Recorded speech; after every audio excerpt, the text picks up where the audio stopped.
All right, so let me just say it straight up. There's a video out there that you're not supposed to see, and I'm going to show you exactly why.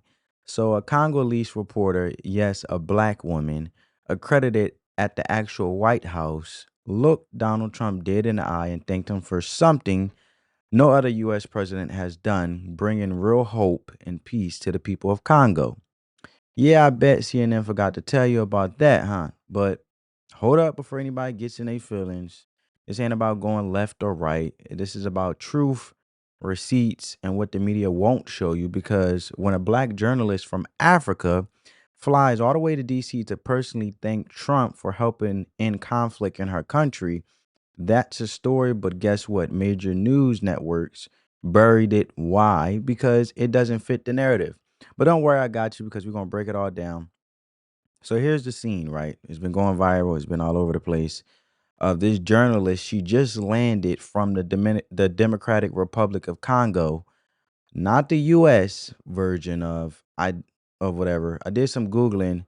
She was actually on the ground talking to real people. Um, when she was in the Democrat Republic of the Congo, talking to real people, walking the streets, and listening to what folks in Congo had to say about what's going on. And you know what she found? They know who Donald Trump is, not because of reality TV, not because of Twitter, but because the man is actually being credited by people over there for helping foster peace, something that region has been begging for decades. And she said it straight. The Congolese people have hope now, like real hope, not the hashtag kind. And she spoke to their president, Felix, and even he said it. Trump administration is doing what no other American president even bothered to attempt, acknowledge the conflict and try to help fix it. So just let that sink in for a minute. And she covered Biden's administration. She pressed them, and repeatedly it was crickets. Nothing, no answers, no action. Meanwhile, this woman's literally flying across the world trying to get someone to care that people are dying, and Trump's the one that responds. Say what you want, but the facts are the facts. Now, here's where it really gets wild because this isn't just about what people in Congo are saying, it's coming from the top. The actual president of the Democratic Republic of the Congo, President Felix, personally told this reporter for years American presidents did nothing. They knew the conflict was happening, they saw the devastation, and still silence, ignored, overlooked until Trump. So check it out. The president. So, as Caroline has mentioned, President, first of all, I want to let you know that I'm the only African reporter accredited here at the White House and cover for the entire continent. So, I just arrived from Congo, Democratic Republic of the Congo, yesterday. I went to see firsthand how the people is feeling and the president's message, President Felix Tshisekedi, about this upcoming peace deal. And let me tell you firsthand what I've witnessed myself. I spoke with the people on the street. I spoke with youth. They know your name. They know that a president named President Trump is working hard to finally bring peace to the country. I saw hope. They have hope now for a better day in Congo. They see what you're doing as a future, better future for Congo. And I had opportunity to sit down with President Felix Tshisekedi for an interview because I want to understand his mind, what he's thinking, his feeling about everything that your administration is doing. And he told me firsthand that for many years, many American presidents overlooked this conflict. They didn't do nothing. Even myself, I cover President Biden's administration. I pressed many times about this conflict. People are dying in Congo. This country has so much potential, but they need help because this war is destroying the country. Right. They never gave me any answer.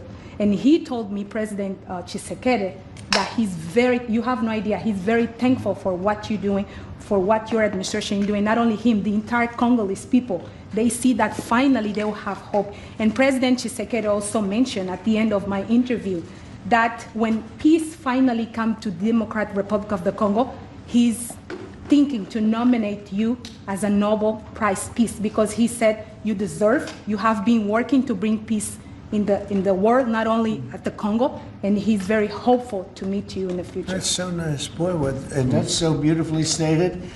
And Caroline said, number one, she did say, and I shouldn't say this because it's politically incorrect, she said, she's beautiful and you are beautiful. Okay? I'm not allowed to say that, that could be the end of my political career, but I said it anyway. But you are beautiful and you're beautiful inside. So I wish I had more reporters like you. So you covered Africa for a long time? Yes, for over 10 years. Wow. I cover even your first administration. Yes, I know that. That's great. Well, thank you. That's so nice that you said Thank that. you. Appreciate it. And I have one more question, Yes. Mr. President. Since we know in July or in the future, both President of Rwanda and the Congo will be coming Yes. to the United States.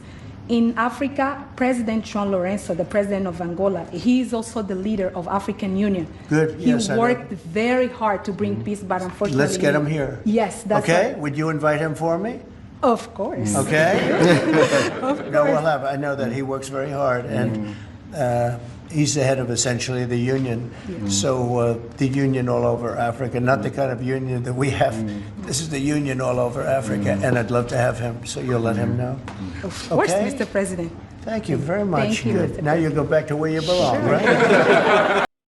All right. All right. So the thing is, he said Trump, the first president to actually acknowledge the suffering and make moves towards peace, not boots on the ground, not some shady military operation, just actual diplomatic work that gave the people a silver of hope. And and get this, he's thinking about nominating Trump for a Nobel Peace Prize. So if you let that marinate for a second, a whole African head of state wants to nominate Donald Trump, they say he was a racist, Trump, for the Nobel Peace Prize. And the reason, because he's actively helping to stop a conflict that's been tearing the country apart for decades. Now, whether you love Trump or can't stand a guy, you got to admit that's not nothing that's major. But you didn't hear that on MSNBC, did you? No. Didn't make the trending tab on Twitter either. Wonder why. So now here's the part that really makes you sit back and go, yo, something ain't adding up.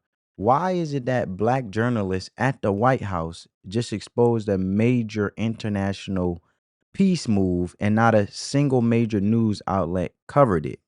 No CNN, no MSNBC, not even a 2-minute clip on The View with their usual Trump bashing commentary. Just nothing. And don't get it twisted. That ain't some conspiracy theory. It's straight up media bias. Because if Biden has brokered peace in Congo and or Sudan or Rwanda, bro, they'll be handing out the Pulitzer prizes.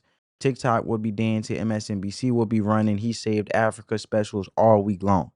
But because it's Trump, suddenly everyone forgets Africa even exists. And you got black people on the ground in Congo literally saying, thank you, President Trump. And mainstream America acts like it never happened. And that's not journalism. That's just narrative control. And whether you red, blue, or independent, you should be pissed off about that. And how do you ignore the entire continent full of people just because it doesn't fit your agenda? So let's really talk about, because here's the truth nobody wants to say out loud. Where was Biden? Where was Obama? Where was Clinton? The Congo didn't just fall into chaos last year. This conflict has been going on for decades. Millions dead, families ripped apart, entire communities wiped out. And while all that was happening, the last few presidents either looked the other way or used Africa as a talking point during campaign season and nothing else. Obama, first black president, you'll think he would have been the one to at least acknowledge what was happening in Africa. But nah, that was just crickets. Biden, this journalist says she pressed his administration multiple times, asked for answers, asked for help, nothing, not even a quote. Meanwhile, Trump, the guy they said would never care about black people, is the one getting recognition from African leaders for actually doing something. And here's the kicker. He didn't even have to send troops, didn't drop bombs, didn't start another forever war. He used diplomacy, connections, and policy. And that's what leadership looks like. So tell me who's really ignoring black lives. Because when it comes to black lives in Africa, it damn sure ain't Trump. Now, this part right here, yeah, it might rub some folks the wrong way, but it needs to be said. Black America, we got to stop letting people think for us. And because here's this black woman journalist, sharp, respected, seasoned. She's been covering the White House for over 10 years, including Trump's first term. She's not some plan or puppet. She's legit. And guess what? She giving Trump his flowers for actually for what he's doing globally. And we can't even get folks here at home to listen without getting triggered. And too many people in our community just go with the narrative Trump's racist, period. No questions asked, no research done, no context given. But when a whole African president says Trump deserves a Nobel Peace Prize, when a journalist from Congo is thanking him publicly at the White House, and when he's making moves to actually stop wars in black countries, we got to at least stop and think. Not saying you gotta love the man, but can we at least stop hating him for things that ain't even based on facts? Because the truth be told, a lot of these so-called black leaders in politics, they're not leading, they're following party lines, chasing clout, and keeping us emotionally loyal but politically broke. You don't have to be a Trump fan to recognize when someone does something real. And right now, Trump's the only one in the story actually doing the work. So after this journalist drops all this truth, like lays out the whole situation in Congo, how the people are hopeful, how the president wants to nominate Trump for a Nobel Peace Prize. You know what Trump says? Looks her dead in her face and goes, "That's so beautifully stated, and she's beautiful too." Now listen, yeah, he made a little joke, called her beautiful, say he's not supposed to do that, say that because it's politically incorrect, whatever. But beyond that, you know what he actually did? He acknowledged her, he respected her, he took her seriously, and that matters because this woman says she's been pressing the Biden administration for answers and getting ignored like she didn't exist, and she's asking questions about literal war and peace, and no one cared. But here comes Trump, and not only does he listen, he validates everything she said. He even says he wants to meet with the African Union leader she mentions, and he's not brushing her off. He's like, let's set it up, let's make it happen. And that's what leadership is. It's not just about policies on paper, it's how you show up when nobody's watching. And Trump didn't have to make this moment a headline, but he did what a president should do. He showed respect. So let me know what you guys think down in the comments below. And there's no family. Peace. I'm out.